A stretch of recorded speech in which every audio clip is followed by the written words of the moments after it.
하나님의 말씀을 우리 함께 보겠습니다. 오후 시간에 우리 함께 나눌 말씀은요, 사도행전 28장입니다. 사도행전 28장 23절에서부터 31절까지의 말씀을 우리가 함께 보도록 하겠습니다.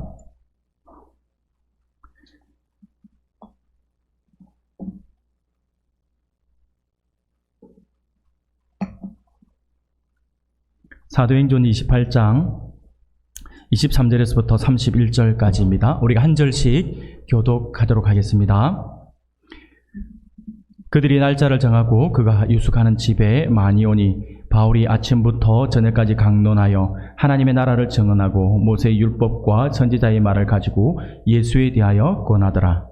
그 말을 믿는 사람도 있고 믿지 아니한 사람도 있어.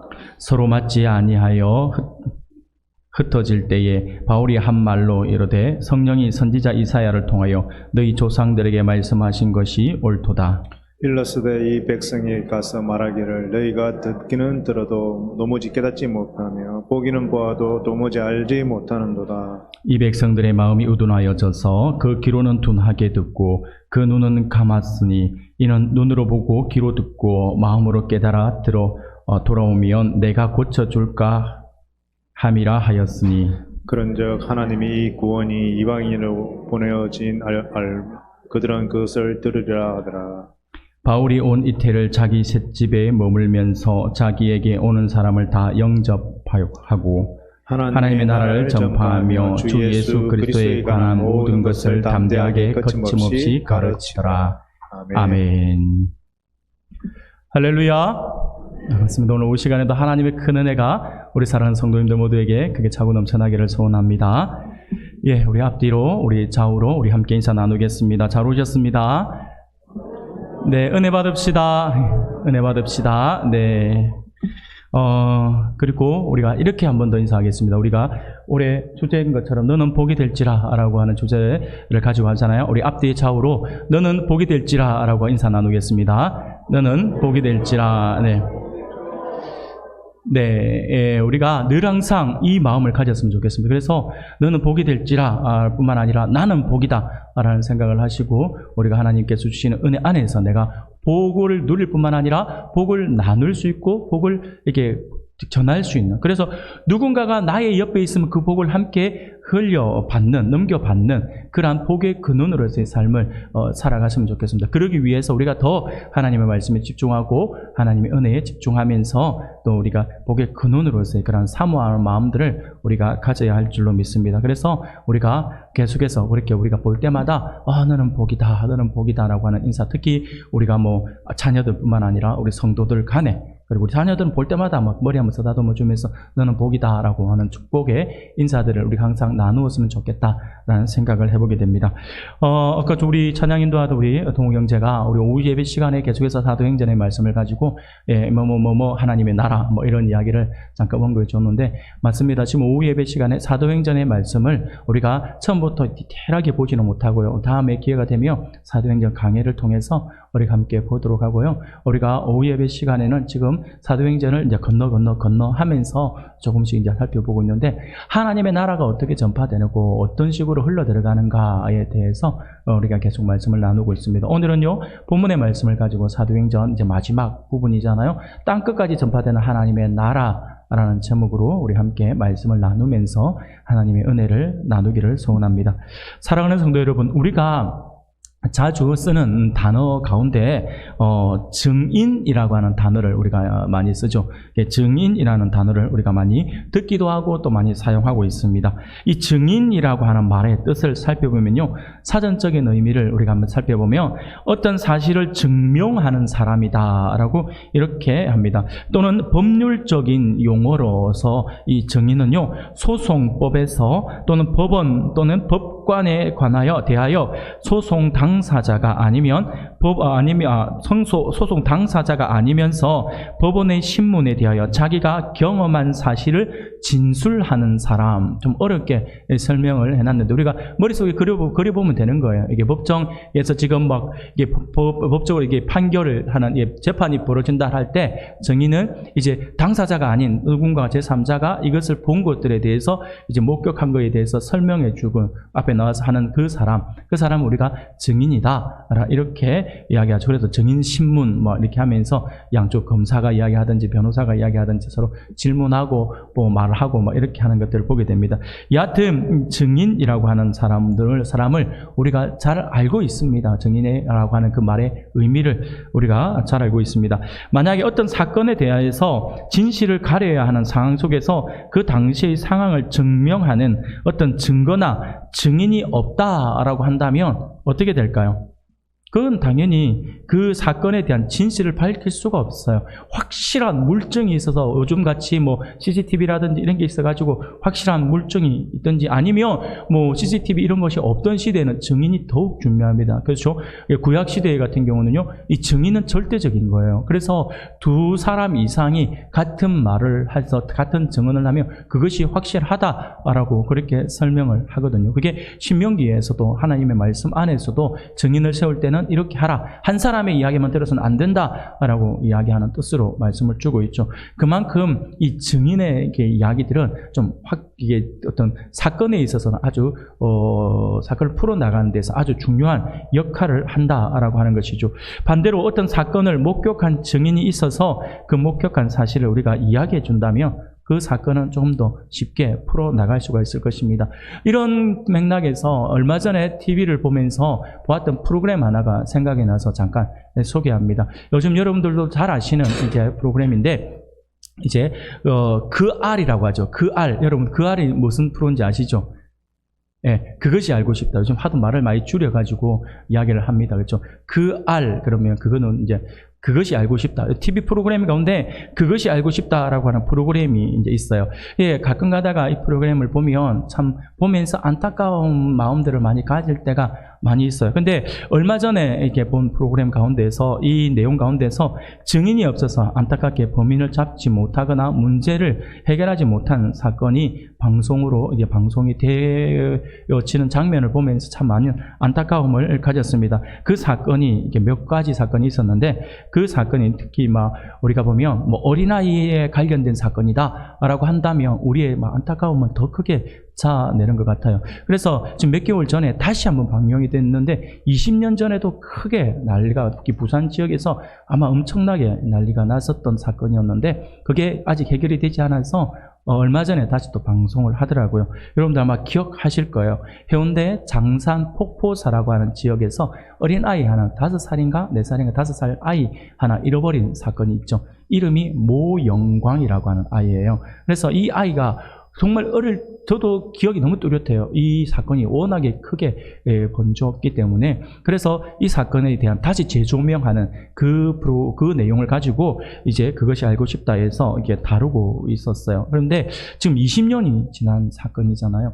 20년이 지났는데도 아직까지도 아이를 찾지 못해서 부모님이 아직도 전단지를 만들어서 이렇게 돌리고, 그러면서 마지막 장면에 이 모영광, 어린이가 아니고 지금 청년이죠. 예, 청년이 되었는데 이 아이가 얼굴이 어떻게 변했을까라고 하는 걸 컴퓨터 그래픽으로 이렇게 변했을 거야라고 하면 이 청년의 얼굴까지 이제 보여주면서 전국에 이제 막 이렇게 방송을 하던 이 프로 이게 방송을 했었는데 그걸 보면서 참 안타깝다라는 생각을 해보게 됩니다. 그리고 또 얼마 전에는 또 사건이 하나 더 있었던 기억이 납니다. 그게 뭐냐면 대구 개구리 소년, 여러분들 아시죠? 대구 개구리 소년의 죽은 사체가 이제 발견됐잖아요. 근데 아직도 이 범인을 찾아내지 못해서 미제 사건으로 남아 있다라고 하는 모습들을 볼 때마다 참 많이 안타깝다라는 생각을 해보게 됩니다. 사랑하는 여러분, 그렇습니다. 대부분의 사건들 가운데서 해결하지 못한 미제 사건들은요, 바로 확실한 증인이 없기 때문에 해결하지 못하는 것이라고 할 수가 있다라고 하는 것이죠. 그만큼 증인의 역할은 중요하다라고 할 수 있을 것입니다. 증인은요, 어떤 사건에 대한 진실을 밝혀주는 너무나도 중요한 역할을 하는 존재이기 때문에 증인은 아주 중요하다라고 할 수가 있겠죠. 그런데 여러분, 어떤 사건에 대한 진실을 밝히는 것보다 더 중요한 역할을 하는 증인이 있어요. 성경은 그 증인을 우리에게 이야기를 해주고 있어요. 그것은 바로 영원히 죽었던 죄인이 구원받을 수 있도록 예수 그리스도를 전하는 사람이다라고 이야기하죠. 쉽게 말하면 내가 경험한 거, 내가 체험한 그 사실을 내가 누군가에게 내가 증언을 해주는 그 사람이 필요한데, 그 사람은 어떤 사건, 미제 사건을 풀어나가는 데 있어서 하는 증인보다 더 중요하다라고 성경은 이야기해 줍니다. 왜냐하면 그거는 생명을 살리는 일과 직결되기 때문이다 라고 하는 것이죠. 그래서 우리가 예수의 그 사람, 우리는 예수의 증인이다 라고 이야기를 하죠. 오늘 본문의 말씀에 보면 이 예수님의 증인이 되어서 땅끝까지 하나님의 나라를 전파하고자 발버둥 쳤던 한 사람을 우리가 볼 수 있죠. 바로 바울입니다. 이 바울의 모습을 볼 수 있습니다. 그리고 우리는 이 바울의 모습을 통해서 바른 예수님의 증인의 모습, 우리가 어떻게 예수님의 증인으로서 이 땅을 살아갈 때 어떤 모습을 가져야 할 것인가에 대해서 오늘 바울의 모습을 통해서 우리가 엿볼 수가 있다라고 하는 것입니다. 지난주까지 우리는 사도 바울이 전도 여행을 하면서 하나 예수님의 복음을 전하는 이야기를 우리가 함께 계속해서 살펴보았습니다. 예수님의 증인인 바울은 복음을 증언하는 일을 자기의 생명보다 더 귀하게 여겼다라고 할 정도로 그의 확고한 어떤 증인으로서의 그러한 어떤 사명을 가지고 있었다라고 하는 것이죠. 나의 목숨보다 더 중요한 것이 증인으로서의 사명이다라고 하는 것을 가지고 있었던 사람이 바로 이 바울이었다라고 하는 것이죠. 바울은 억울하게 예루살렘에 결박당했을 때도 하나님 나라를 선포하는 일을 멈추지 않았다라고 하는 것입니다. 어느 날 예수님은 이런 바울에게 말씀을 해주셨어요. 어떤 말씀이냐면 사도행전 23장 11절에 보면 그에게 밤에 나타나셔서 그에게 말씀을 해주셔요. 이렇게 이야기합니다. 네가 예루살렘에서 나의 일을 증언한 것 같이 로마에서도 증언하여야 하리라. 할렐루야. 아멘. 여러분, 이게 굉장히 중요해요. 오늘 아침에도 우리가 함께 말씀을 나누면서 하나님의 약속의 말씀을 받은 사람은 그 약속의 말씀이 더디게 이루어진다 하더라도 우리가 말씀 앞에 엎드려서 기다릴 수 있어야 된다고 말씀을 드렸잖아요. 오늘 바울이 그랬던 거예요. 바울이 지금 예루살렘에서 붙잡혀 있는, 구금되어 있는 상태예요. 그 상태에서 밤에 하나님께서 바울에게 찾아오셔서 바울에게 말씀을 하시는데, 말씀하신 그 말씀이 뭐냐니까 네가 예루살렘에서 복음을 전했던 것처럼 로마에 가서도 복음을 전해야 하리라 라고 말씀을 하는 거예요. 이 말씀이 무슨 말이에요? 바울의 입장에서는요, 내가 결국 어떤 상황이었든 간에, 내가 어떤 고초를 당하고 어떤 어려움을 당하든 간에 나는 로마로 가게 되어 있다라고 하는 거죠. 로마로 가서 복음을 전하게 되어 있다라고 하는 것이 바울이 하나님께 받은 약속의 말씀이죠. 그러니까 이게 그에게는 확실한 믿음이 된 것이죠. 그러니까 바울이 예루살렘에서 이제 로마로 가잖아요. 로마로 가는데 죄수의 신분으로 호송되어 가잖아요. 근데 그 가는 과정이 얼마나 힘들었습니까? 그 가는 과정에서 이 배를 타고 갈 때 유라굴로라고 하는 엄청난 광풍을 만나서 바다에서漂流하기도 하고요. 멜리데 섬에 들어가기도 하고 그곳에서 또 여러 가지 또 사역들을 하고 결국 로마로 가잖아요. 근데 그 과정에서 유라굴로라고 하는 폭풍을 만나서 모든 선원들이 이제 우리가 다 죽게 되었었다라고 이야기를 할 때 바울이 이야기를 해요. 그 바울이 뭐라고 이야기하냐면 안 죽는다라고 하는 거죠. 왜냐하면 하나님이 약속하셨어. 뭐냐니까 바로 하나님께서 예루살렘에서 복음을 전한 것처럼 내가 로마에서도 복음을 전하게 될 것이다 라고 말씀하셔서 그 말은 내가 이 풍랑에서 우리가 안 죽는다. 지금 비록 힘들고 어렵지만 결과는 뻔한 거야. 우리는 다 살아날 거야. 왜? 하나님의 말씀이 그러니까. 이게 바울이 가졌던 확고한 믿음이라고 하는 것이죠. 그래서 하나님의 약속의 말씀을 우리가 받았을 때에 그 약속의 말씀을 우리가 확신하고 있다라고 한다면 비록 우리의 삶의 현장에서 그것이 이루어지는 것이 더디게 이루어지고 아니면 좀 힘들게 나아간다 하더라도 이거 하나님의 뜻이 아닌가라고 생각할 것이 아니라 지금은 때가 되지 않았기 때문에 우리가 하나님의 말씀 앞에 엎드려서 기도하면서 그 약속이 이루어지기를 기다리는 시간이 필요하다라고 오전에 말씀을 드렸죠. 바울이 지금 그 모습을 모습을 보여주고 있다라고 하는 것입니다. 그래서 하나님께서 그에게 로마에서도 정언하여야 하리라고 하는 이 말씀을 그가 확고하게 붙들고 있는 거예요. 그러면서 예수님의 말씀대로 바울은 제수의 신분이지만 결국 로마에 도착을 하게 되죠. 바울은 로마에 도착한 후 자신을 지키는 병사와 함께 그는 셋집에서 살아가고 있습니다. 말이 셋집이지 오늘날로 생각하면 가택연금 이렇게도 생각할 수 있는데 이것이 그냥 가택연금 이것이 그냥 이 자기 집 안에서 자유롭게 살고 집 밖으로 못 나오는 그런 가택연금이 아니에요. 이때의 바울의 그는요 그냥 밖에서 살기는 하되 지금 그 로마 병사와 함께 붙어 있는 거예요. 계속해서 함께 붙어 어떤 문헌에서는 보면 수갑을 같이 차고 있었다 이런 이야기 할 정도로 밥을 먹을 때 화장실 갈 때도 도망 못 가게 꼭 그렇게 다녔다 이런 문헌도 있고요. 그만큼 지금 이 삶 자체가 쉽지 않습니다. 바울은요 손이 사슬에 매인 그러한 힘든 상황 속에서도 그는 그곳에서 하나의 또 하나님께 주시는 그 소원을 가지고 있었죠. 바로 로마에서 복음을 전하는 것과 함께 바울이 늘 가고 싶었던 서바나라고 하는 곳을 바라보면서 그곳에서 복음을 전하는 것이 그의 꿈이었어요. 왜냐하면 이 서바나라고 하는 것이 오늘 우리 지금 지도에서 나라로 치면 스페인이었거든요. 여러분도 혹시 스페인이 어디에 있는지 한번 보셨습니까? 지도에서 한번 보셨나요?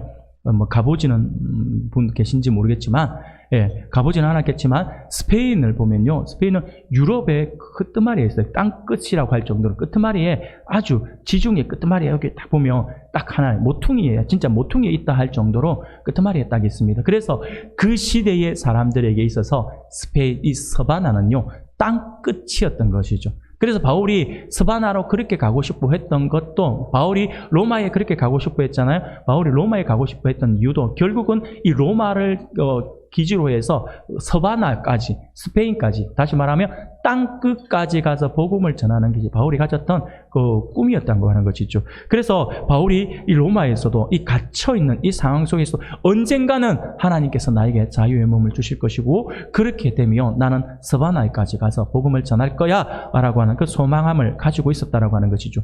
바울은 로마에 도착하고 3일 후에 유대인 즉 높은 사람들을 초대해서 그들에게 선포를 합니다. 말씀을 합니다. 형제 여러분, 저는 우리 백성이나 조상들의 관습을 거스르는 일을 하지 않았습니다. 그런데도 저는 예루살렘에서 갇힌 몸이 되어 로마 사람들의 손에 넘겨졌습니다. 제가 이렇게 사슬에 둘러 묶여 있는 것은 이스라엘의 소망 때문입니다 라고 이야기를 하죠. 이 이야기를 들었던 유대인들이 대답을 합니다. 우리는 당신에 대해 유대로부터 편지를 받은 일이 없습니다. 형제들 가운데 누군가 당신에 대해 좋지 못한 것을 전하거나 이야기한 적도 없습니다. 우리는 당신이 무엇을 생각하고 있는 것인지 들어보기를 원합니다 라고 이야기를 합니다. 이게 우리 앞에 오늘 우리가 읽었던 본문의 말씀 앞부분에서 이야기하고 있는 말씀이죠.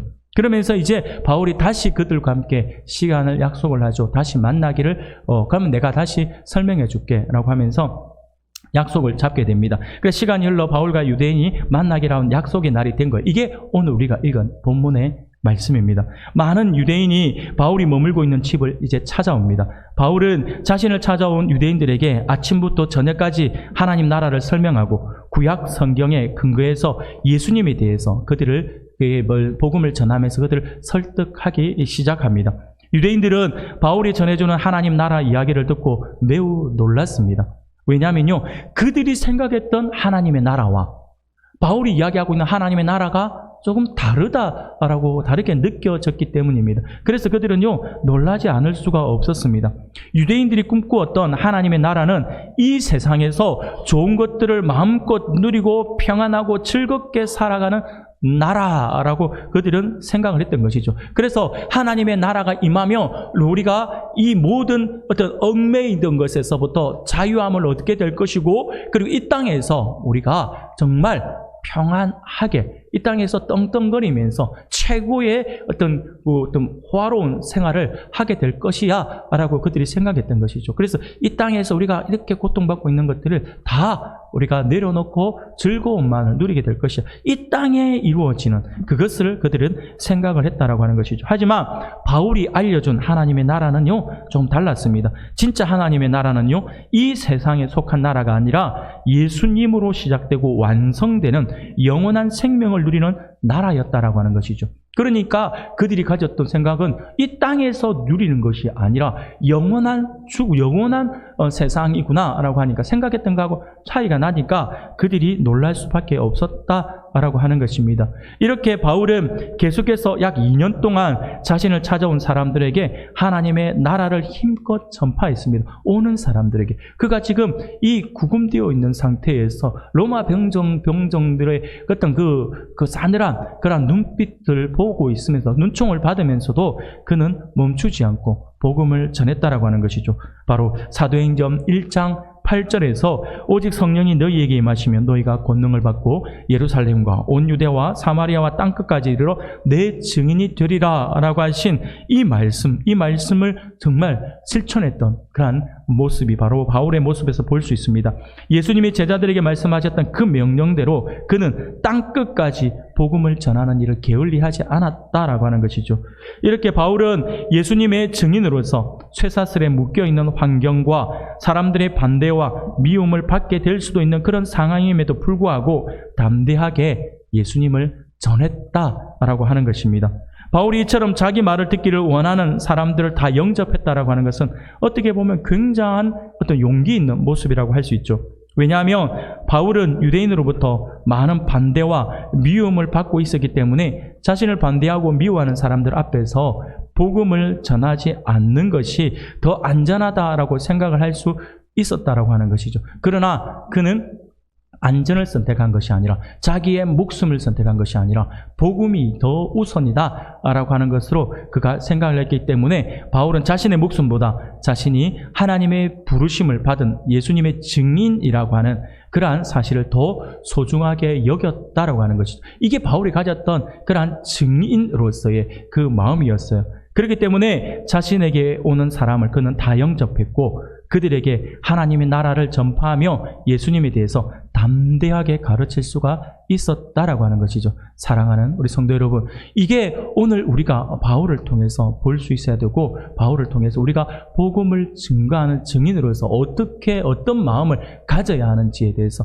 우리가 배워야 할 내용이라고 할 수가 있습니다. 물론 하나님의 말씀인 이 사도행전은 바울이 그 당시에 땅끝이라고 생각했던 스페인에는 도착하지 못했어요. 스페인에 도착하지 못한 것으로 끝을 맺고 있습니다. 오늘 본문에서도 보면요. 하지만 바울은 예수님의 명령대로 스페인으로 출발하기 좋은 로마에서 최선을 다해 복음을 전하며 예수님의 증인으로서의 삶을 살았다라고 하는 것만큼은 우리가 기억하셔야 한다고 하는 것이죠. 그가 가졌던 그 꿈은 결국 땅끝까지 복음을 전하는 것이었다라고 하는 것입니다. 얼마나 증인으로서, 복음의 증인으로서, 예수의 증인으로서 살아가고자 하는 그런 마음이 간절했으면 이 어려운 상황 속에서도 복음 전하는 것을 게을리하지 않았겠습니까?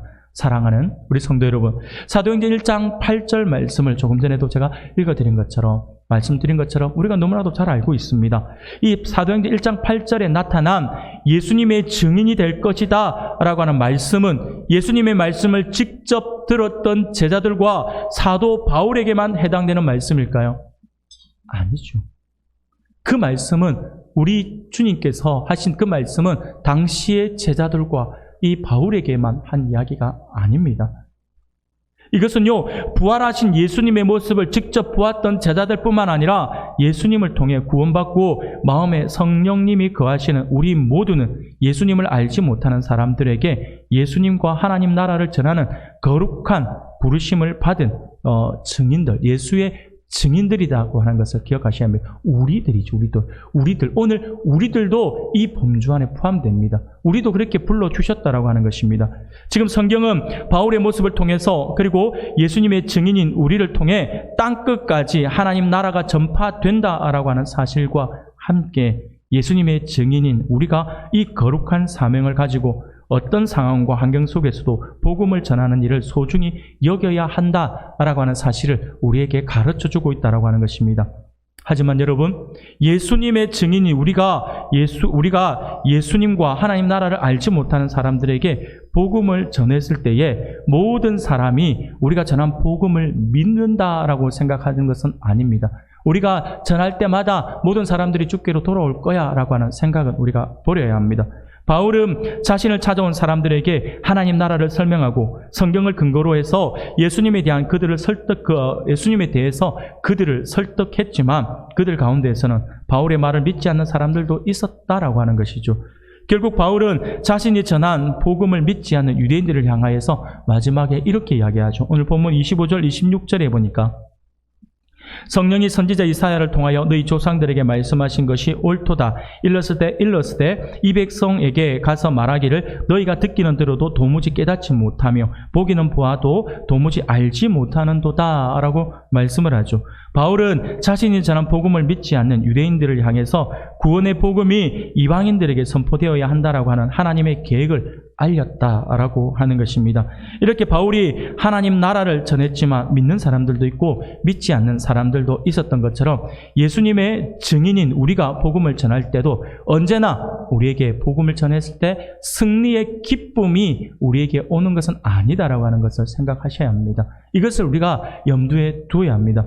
어쩌면 우리가 우리의 주변의 주변 지인들에게 사랑을 담아 우리가 복음을 전했을 때에 우리의 말을 들은 지인들이 그것을 믿지 않고 오히려 예수를 믿지 않고 우리를 오히려 조롱할 수도 있다라고 하는 것이죠. 왜 그렇게 사냐부터 해가지고 굳이 그렇게 해야 되느냐? 왜 그렇게 특히 요즘 같은 시대에 그렇게 유난스럽게 할 필요가 있느냐라고 하면서 우리를 조롱할 수도 있어요. 아니요. 심지어 예수 안 믿는 사람들이 아니라 예수 믿는 성도들로부터도 비난을 받을 수도 있다라고 하는 것이죠. 다 그렇게 살아가는데 굳이 네가 그렇게 독특하게 살 필요가 있어? 라고. 그냥 신앙은 지가 믿고 싶으면 믿는 거지. 그냥 내버려두면 되는 거 아니냐? 굳이 네가 그렇게 변할 필요가 있는가? 라고 하면서 이렇게 이야기할 수도 있다라고 하는 것이죠. 믿지 않는 사람들이 우리를 핍박하고 믿지 않는 사람들이 조롱하면 우리는 그거는 뭐 믿지 않는 사람들이 그런 거니까 하면서 우리가 감내할 수 있어요. 근데 믿는 사람들이 이런 말하면 참 상처가 되죠. 마음이 힘들죠. 그런데 여러분, 우리가 복음을 전하다 보면 이런 어려움들도 우리가 경험을 할 수 있다라고 하는 것을 염두에 두어야 합니다. 하지만 성경은 사람들의 불신과 조롱 속에서도 우리가 예수님의 증인임을 기억하면서 인내하고 복음의 능력을 나타내야 한다라고 하는 사실을 우리에게 가르쳐주고 있습니다. 쉽게 말하면 그럼에도 불구하고 우리는 증인의 사명을 가지고 있다라고 하는 것이죠. 왜 하나님께서 우리를 먼저 불러주셨을까요? 왜 내가 먼저 예수를 믿게 만들었을까요? 하나님께서 이유 없이 그렇게 하진 않아요. 여러분, 우리 모두가 다 하나님께서 계획 안에서 우리를 불러주신 것이다라고 하는 것을 아시고 우리가 이 사명을 가지고 우리 주변을 돌아보셔야 합니다. 돌아보시면서 이래서 이 사람 때문에 내가 먼저 믿었구나 라고 하면서 그에게 다가가야 돼요. 그래서 복음을 전해야 됩니다. 복음을 전할 때에 핍박이 있다 하더라도 조롱이 있다 하더라도 그것이 예수를 전하다가 당하는 핍박이라고 한다면 오히려 성경은 우리에게 복이 있다라고 말씀을 하지 않습니까? 하나님께서 다 저기도 공감한다라고 지금 이야기를 하고 있지 않습니까? 네네, 똑같습니다. 감사합니다. 여러분들을 잘 기억하시길 바랍니다. 하나님의 말씀은요 확실하기 때문에 우리가 그로 인해서 힘들고 어렵다 해서 포기해서는 안 됩니다. 오히려 힘들고 어려우면 나의 상급이 또 쌓이고 있구나 라고 생각을 하시면 오히려 우리가 기쁜 마음을 가질 수가 있을 것입니다. 성령이 임하시면 땅끝까지 이르러 예수님의 증인이 될 것이라고 말씀하신 것처럼 우리 안에 거하시는 성령님을 통해 예수님을 믿고 구원받은 우리 모두는 예수님의 증인이다라고 하는 사실을 반드시 기억하시길 바랍니다. 그래서 오늘 우리에게 말씀을 해주시는 거예요. 땅끝까지 전파하라고. 우리가 할 수 있는 데까지. 우리가 저 땅끝까지는 못 간다 하더라도 우리 주변은 우리가 책임을 져야 되지 않겠습니까?